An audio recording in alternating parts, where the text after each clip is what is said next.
После 60 лет многие женщины сталкиваются с одиночеством и вопросом «почему меня не замечают?». Грусть, неуверенность и ощущение невидимости могут стать постоянными спутниками. Но что, если ключ к обаянию лежат не в словах, а в том, что невозможно выразить вербально? Сегодня мы обратимся к мудрости философа Иммануила Канта и современной психологии, чтобы раскрыть секреты невербального обаяния. Вы узнаете, как зрелая женщина может стать магнитом для внимания, излучая внутреннюю гармонию и уверенность без единого слова. Подписывайтесь на канал и не забывайте ставить лайк. Кажется, будто обаяние – это искусство, требующее ярких красок, громких фраз и постоянных усилий. Что без слов нельзя привлечь внимание, а возраст лишь отнимает шансы быть замеченной. Но философия Иммануила Канта предлагает взглянуть на это иначе. В «Критике способности суждения» он писал, что подлинная красота рождается не из желания понравиться, а из внутренней цельности. Это нечто большее, чем симметрия черт или модный наряд. Речь о том спокойном достоинстве, которое приходит с годами, когда женщина перестает доказывать свою ценность и просто живет в согласии с собой. Возьмем обычную ситуацию. Кафе, утро, за соседним столиком сидит дама. Она не пытается никого заинтересовать, просто читает книгу, изредка отводя взгляд в окно. Ее поза расслаблена, но не развязна, в уголках губ тень улыбки. Никакой нарочитости, никакого напряжения. И тем не менее к ней поворачиваются, на нее смотрят, будто ощущая незримое притяжение. Это и есть то самое бескорыстное удовольствие, о котором говорил Кант. Когда человек не стремится произвести впечатление, но становится гармоничной частью окружающего мира, он неизбежно притягивает взгляды. Для зрелой женщины такой подход не тактика, а естественное состояние. Годы научили ее ценить тишину, а опыт подарил ту самую неуловимую уверенность, которую невозможно подделать. Психологи отмечают, люди подсознательно считывают мельчайшие сигналы. Опущенные плечи или нервное постукивание пальцами выдают тревогу, тогда как плавные жесты и спокойный взгляд создают ощущение надежности. Женщина, которая больше не гонится за одобрением, автоматически меняет язык тела. Она не сутулится, не прячет руки в карманах, не торопится заполнить паузу пустыми словами. Это не расчет, а результат внутренней работы. Пример из жизни. Однажды в библиотеке пожилая дама поправляла очки, листая старую газету. Вокруг суетились студенты, смеялись подростки, но именно ее профиль, освещенный слабым светом лампы, притягивал взгляд. В ней не было ничего показного, лишь сосредоточенность и какая-то странная легкость, будто годы не тяготили, а освобождали. Кант называл это эстетической автономией, способностью быть прекрасным без внешнего подтверждения. Зрелость дарит подобную свободу, когда не нужно кричать о себе, чтобы быть услышанной, когда улыбка рождается не из вежливости, а из подлинной радости.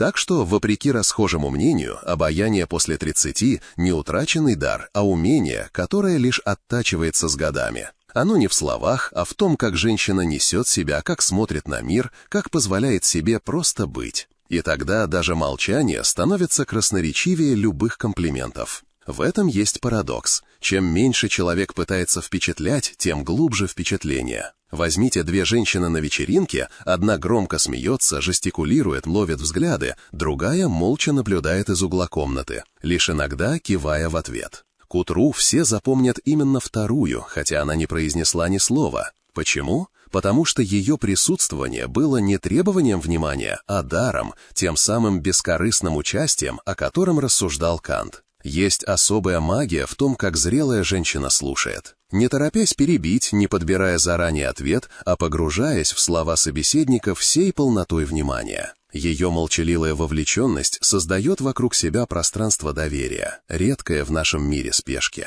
В эти моменты проявляется то, что философ называл уважением к моральному закону, способностью видеть в другом не объект, а равную ценность.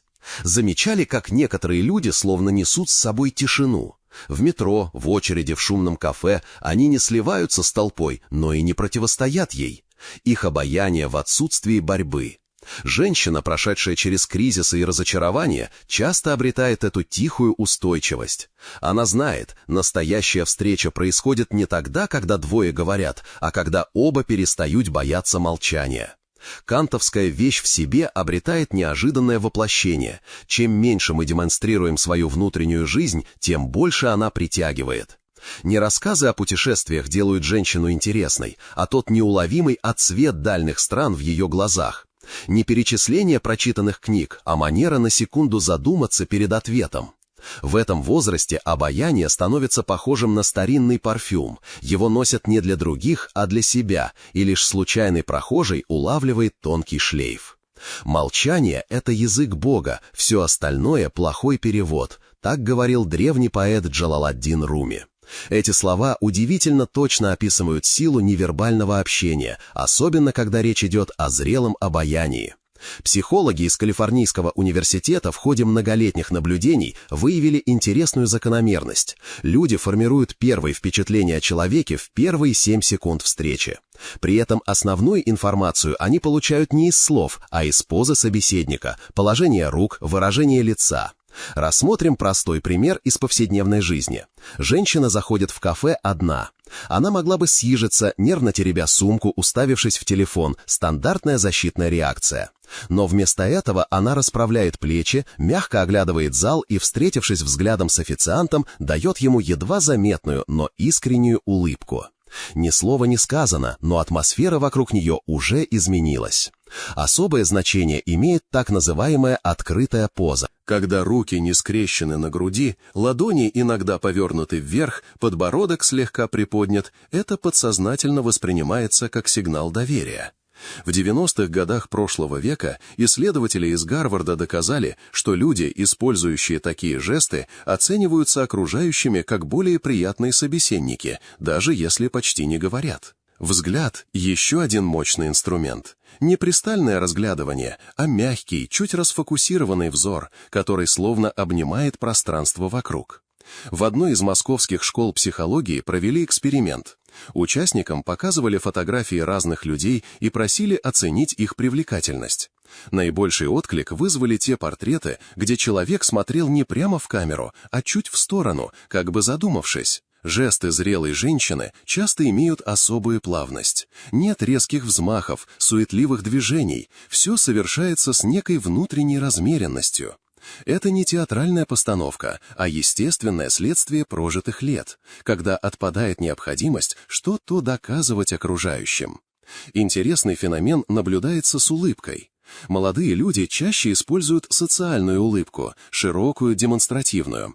С возрастом приходит понимание, что гораздо больше говорит едва заметное от оживления глаз, легкое движение уголков губ. Исследование, проведенное в 2010 году среди посетителей художественных галерей, показало, лица с такой скрытой улыбкой запоминались посетителям втрое чаще, чем экспрессивная мимика. Осанка – это вообще отдельная история. Спина не согнутая додами, а несущая их с достоинством. Не случайно в старинных школах этикета особое внимание уделяли именно походке и манере сидеть. Современные неврологи подтверждают, прямая осанка не только влияет на восприятие окружающих, но и меняет биохимию мозга, снижая уровень гормонов стресса. Вспоминается случай из практики семейного психолога. Его клиентка, женщина за 50, жаловалась на одиночество после развода. Специалист обратил внимание, как она сидит, сжавшись, будто стараясь занять меньше места. После полугода работы над языком тела ее поза изменилась, и, что удивительно, окружающие стали проявлять к ней больше внимания, хотя внешне она практически не изменилась. История знает немало примеров, когда именно невербальное обаяние меняло ход событий.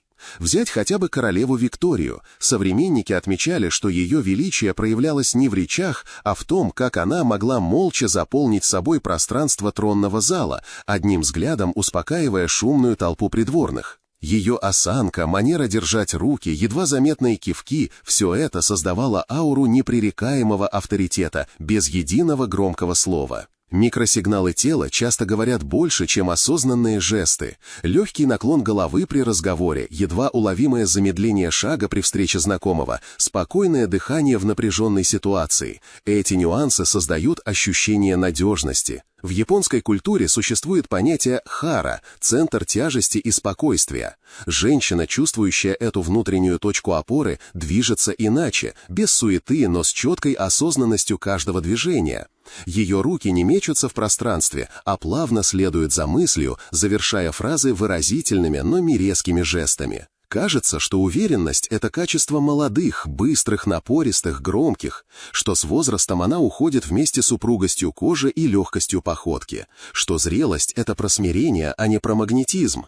Но реальность устроена иначе, настоящая притягательность часто приходит именно тогда, когда за плечами уже достаточно прожитых лет. Психологи из университета Беркли провели любопытный эксперимент. Они собрали 3 группы людей разного возраста и попросили их решить сложную задачу, наблюдая за их поведением. Результаты показали, участники старшей группы от 55 лет демонстрировали наибольшую эмоциональную стабильность при столкновении с трудностями. Они не вскидывали руки в случае успеха, не опускали плечи при неудаче. Их реакция оставалась ровной и спокойной. Именно эту группу позже назвали наиболее приятной для взаимодействия в анонимных опросах. Внутренняя уверенность зрелого человека проявляется в десятках мелких деталей. Например, в том, как он занимает пространство. Вспомните вокзал в час пик. Молодые люди часто суетятся, то и дело поглядывают на часы, меняют позу. А вот женщина постарше может сидеть совершенно неподвижно. И это не скованность, а своего рода центрированность. Ее руки лежат спокойно, дыхание ровное, взгляд не мечется по платформе. Она словно создает вокруг себя островок покоя в бурлящем потоке. Особого внимания заслуживает феномен тихой харизмы. В отличие от яркой, напористой энергии молодости, она напоминает ровное тепло. В 2000 году антропологи изучали поведение женщин в традиционных обществах и обнаружили любопытную закономерность. В племенах, где особенно ценился жизненный опыт, старшие женщины обладали особым статусом. Их советам внимали не потому, что они громче кричали, а потому, что говорили тише и реже. Их присутствие на совете сразу делало дискуссию более содержательной. Современные исследования мозга показывают, с возрастом у людей действительно меняется восприятие стрессовых ситуаций. Участки, отвечающие за эмоциональные реакции, становятся менее активными. Зато укрепляются связи между зонами, ответственными за самоконтроль и рациональное мышление. Это не угасание, а перераспределение ресурсов. Природа словно дает нам инструменты для того самого внутреннего стержня, который так заметен со стороны. Один мой знакомый рассказывал историю о своей матери. После 60 она начала посещать курсы живописи, впервые в жизни. Когда она входила в аудиторию, молодые студенты невольно оборачивались. Не потому, что она была самой красивой или лучше всех одевалась. Просто в ней чувствовалась редкая сейчас черта – отсутствие потребности кому-то что-то доказывать. Она могла молча стоять у мольберта по 3 часа, и это молчание было красноречивее любых слов. Интересно наблюдать, как меняется с годами манера говорить. Если в молодости мы часто заполняем паузы лишними словами, смешками, междометиями, то зрелая речь приобретает весомость. Каждая фраза становится осмысленнее, паузы между словами длиннее. Нейролингвисты объясняют это тем, что с возрастом мозг начинает обрабатывать информацию иначе, не торопится с выводами, тщательнее подбирает формулировки.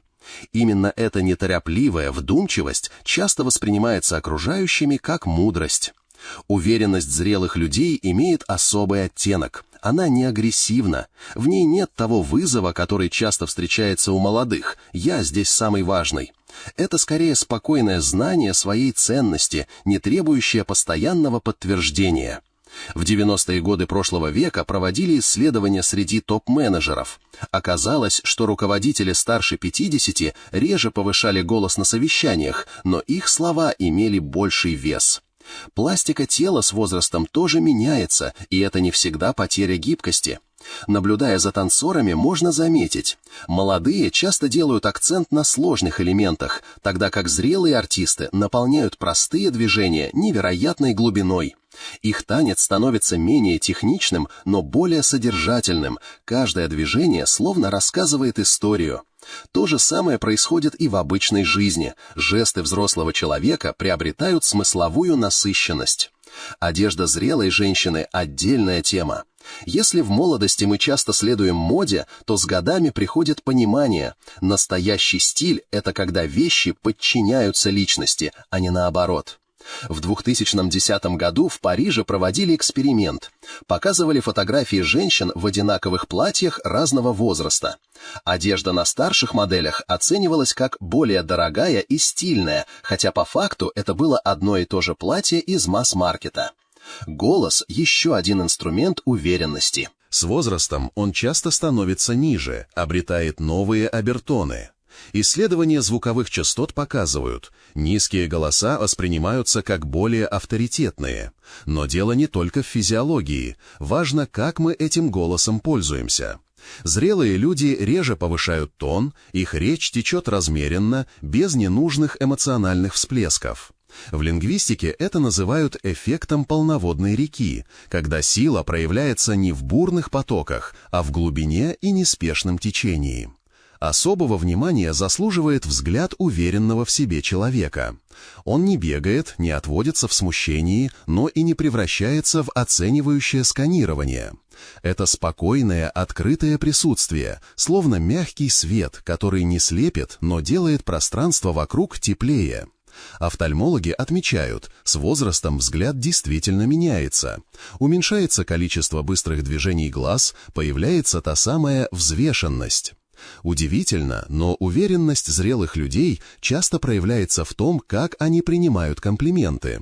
Нет смущенного отмахивания «Ой, да что вы!», нет кокетливого согласия, просто искренняя благодарность, как за очевидный факт. Это граница, где сходятся самопринятие и уважение к собеседнику. Да, я это знаю, и спасибо, что вы это заметили. Психологи, изучающие феномен лидерства, отмечают, самые эффективные руководители часто находятся в возрастной группе от 45 до 65 лет. Их сила не в напоре, а в способности создавать атмосферу надежности. Подчиненные описывают это ощущение как «когда он в комнате, кажется, что все под контролем, даже если ничего не сказано». Дыхание – еще один маркер внутренней уверенности.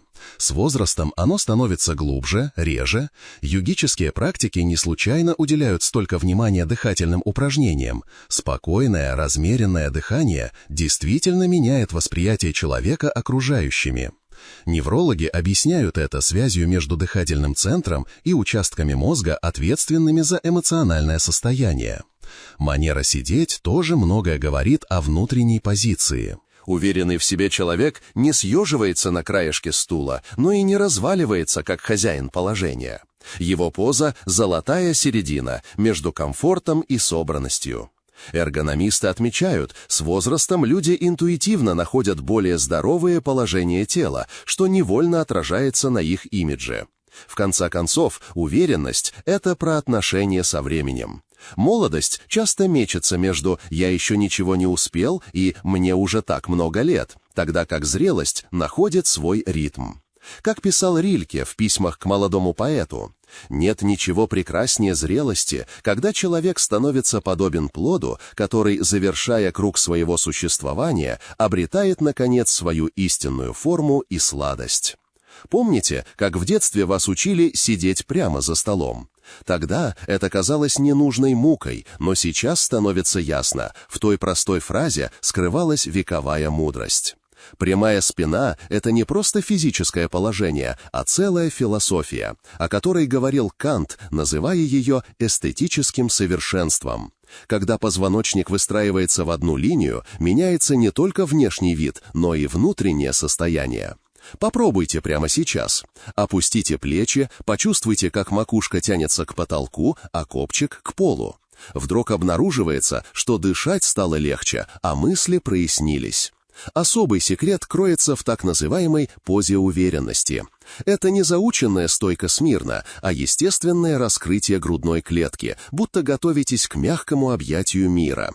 В 2012 году исследователи из университета Огайо провели эксперимент. Участников просили держаться в разных позах во время стрессового теста. Те, кто сохранял открытую осанку, не только чувствовали себя спокойнее, но и производили впечатление более компетентных людей на видеозаписях. Улыбка – еще один мощный инструмент, но здесь важна осознанность. Не дежурное растягивание губ, а легкое оживление глаз, едва заметное движение скул. В Японии существует понятие эгао – лицо рисунка, когда улыбка становится естественным продолжением внутреннего состояния.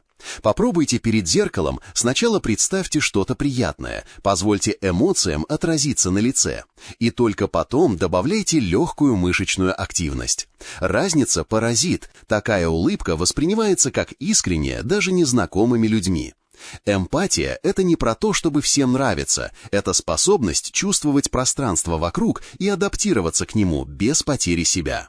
Вспомните, как ведет себя опытная хозяйка на званом ужине. Она не суетится, но всегда вовремя подливает чай, меняет тему, если чувствует напряжение, умеет распределить внимание между гостями. Этот навык можно развивать в обычной жизни, в очереди, в транспорте, на работе. Просто замечайте людей вокруг, улавливайте их настроение, пробуйте мысленно ставить себя на их место. Глаза действительно зеркало души, но мало кто использует их потенциал полностью. Попробуйте упражнение «Мягкий взгляд». Фокусируйтесь не на одной точке, а охватывайте взором все лицо собеседника, позволяя зрению слегка расфокусироваться. Это создает эффект полного присутствия, человек чувствует, что его действительно слушают. В старинных французских руководствах по этикету особое внимание уделялось именно искусству взгляда. Считалось, что правильно направленные глаза могут сказать больше, чем тщательно подобранные слова. Руки – отдельная история. Их положение многое говорит о нашем состоянии. Вместо того, чтобы скрещивать их на груди или прятать в карманы закрытые позы, попробуйте держать ладони слегка раскрытыми, иногда соединяя кончики пальцев в спокойном жесте. Это не только выглядит элегантно, но и снижает уровень кортизола, гормона стресса, как показали исследования в 2020 году. Походка – визитная карточка, которую мы редко осознаем. Обратите внимание, как движутся уверенные в себе люди. Их шаг начинается с бедра, а не с колена. Стопа ставится прямо, а не внутрь или наружу. Походка – это визитная карточка, которую мы редко осознаем. Вес тела равномерно распределяется, создавая впечатление легкости. Попробуйте дома перед зеркалом. Медленно пройдитесь, наблюдая за плавностью движений. Затем добавьте мысленный образ. Представьте, что к макушке привязана нить, которая мягко тянет вас вверх. Такая походка сразу придает образу благородства. Дыхание – фундамент всего. Когда оно поверхностное и прерывистое, все остальные сигналы теряют силу. Древние греки считали, что ритм дыхания отражает ритм души. Простое упражнение. Перед важной встречей сделайте 3 глубоких вдоха, представляя, как воздух заполняет не только легкие, но и все тело. На выдохе отпускайте напряжение. Это незаметно со стороны, но кардинально меняет внутреннее состояние. Голос – инструмент, который с возрастом часто становится богаче, но мы редко используем его потенциал. Вместо того, чтобы говорить громче, обычная реакция в шумном месте, попробуйте говорить ниже и медленнее. Опустите тон на полоктавы, растягивайте гласные, делайте осознанные паузы. Такая манера не только приятнее звучит, но и заставляет окружающих прислушиваться. Жесты – это пунктуация нашей невербальной речи.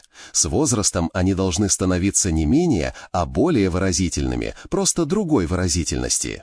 Вместо широких взмахов – плавные движения от локтя. Вместо резких указаний – мягкие направляющие жесты открытой ладонью. В театральных школах есть упражнения. Попробуйте рассказать историю без слов, только жестами.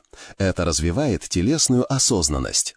Одежда – не просто покрытие тела, а его продолжение. Ткань должна двигаться вместе с вами, подчеркивая, а не сковывая жесты. Попробуйте простой тест. Если, надевая вещь, вы чувствуете необходимость держать себя определенным образом, возможно, это не ваша вещь. Настоящая одежда становится второй кожей, позволяя забыть о ней и сосредоточиться на общении. Пространство вокруг – тоже часть вашего образа. Как вы входите в комнату, как занимаете место за столом, как используете окружающие предметы – все это слагаемое обаяние. Вместо того, чтобы съеживаться на краешке стула, позвольте себе занять положенное пространство. Не спешите первое брать слово, но когда говорите, делайте это так, чтобы слушали. Волосы – удивительный инструмент.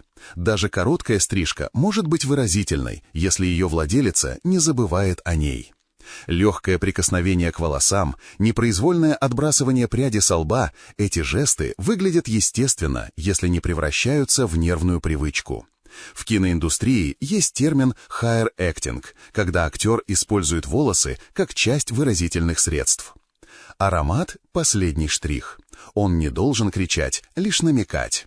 При выборе духов обращайте внимание не на начальные ноты, а на шлейф, как запах развивается через час после нанесения. И помните старую парфюмерную мудрость. Если кто-то заметил ваши духи, значит, вы переборщили. Сейчас, закончив читать, встаньте, расправьте плечи, сделайте глубокий вдох и улыбнитесь. Не миру, сначала себе. Затем выйдите на улицу и в течение дня замечайте, какие позы принимаете, куда направляете взгляд, как звучит ваш голос. Не пытайтесь сразу изменить все, просто наблюдайте. А вечером перед сном вспомните один момент, когда чувствовали себя особенно естественно и комфортно. Завтра попробуйте повторить это состояние. Шаг за шагом, день за днем. Обаяние зрелой женщины – это не о молодости или словах, о тихой силе, рожденной из гармонии, как учил Кант. Используя невербальное общение и уверенность, вы становитесь неотразимой без усилий. Пусть ваш опыт сияет, рассеивая одиночество и привлекает тех, кто ценит глубину. Вы достойны быть замеченной, просто позвольте себе светиться. А также подписывайтесь на канал и не забывайте ставить лайк.